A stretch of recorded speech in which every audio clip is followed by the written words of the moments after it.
Welcome to IU Fast 5. I'm Trent Petrowski alongside me, Drew Burke. Start your clocks because the fastest 5 minutes in IU sports starts now. The Hoosiers took on the Indiana State Sycamores this past Tuesday at Bart Kaufman Field here in Bloomington. The Hoosiers jumped out to a 2-0 lead in the second inning from a home run by third baseman Jason Oliver. The Hoosiers would keep the Sycamores scoreless until the fifth inning when Nomar Garcia singled in the first run of the game for Indiana State. Keegan Garris would add a 2-run RBI single, and 2 batters later, Mason Roel would add an RBI single of his own. Garcia would take that momentum right into the fifth inning with an RBI ground out to push the lead to 4. Devin Taylor provided a glimmer of hope with a solo home run in the sixth, 47th all-time as a Hoosier, putting him in a 4-way tie for the all-time record at IU. But the deficit would be too much to overcome. The Sycamores added an insurance run in the 8th inning, and the Hoosiers had a 2-run 9th inning, but fell to the Sycamores 7-5. The Sycamores had 11 hits on the day, 10 of which were singles. The offensive struggles continued for the Hoosiers as they went just 2 for 14 with runners on base and had just 7 hits in the game, 3 of those coming in the 9th inning. Here's what head coach Jeff Mercer had to say. Anytime you lose, there's frustration. If you didn't, then you don't care enough. If you didn't, you didn't work hard enough. So anytime you lose, it's tough, even if you play well and lose, and it's hard. It's a hard pill to swallow. So, guys, as a player, you work your whole year to go out and to win, and as a coach, you work your tail off every day to go out and to win. And so anytime you have the success you want, it's frustrating, but it doesn't mean that you don't show back up and go back to work and have a good attitude the next day and find your way through it and just keep competing. That's what it takes.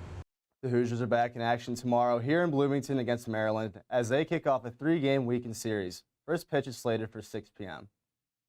In IU men's basketball news, they made quite the splash on Tuesday, letting the highly sought-after Lamar Wilkerson. The former Sam Houston player was quite impressive this past season, putting up a stat line of 20.5 points per game while shooting an impressive 44.5% from 3 to go along shooting 82% from the free throw line. On the Field of 68 podcast, Wilkerson shared what he'll bring to IU, stating, "You could expect to see a good dude that's all in and 100% for bringing Indiana Hoosier basketball back."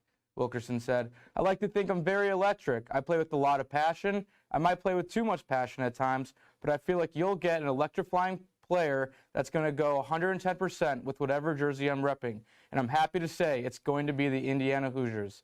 His final decision came down to IU or Kentucky, and Coach Darren DeVries got the last laugh over the Wildcats. After the Wilkerson addition, Indiana landed 2 guards in North Florida transfer Josiah Miles and Troy Staten Connerway. Miles stands as a 6'6" guard who produced 15 points to go along with 6.8 rebounds. Connerway averaged 14 points while shooting 47% from the field. This team is now made of transfers Connor Enright, Tucker DeVries, Reed Bailey, Lamar Wilkerson, Josiah Miles, and Tatum Connerway.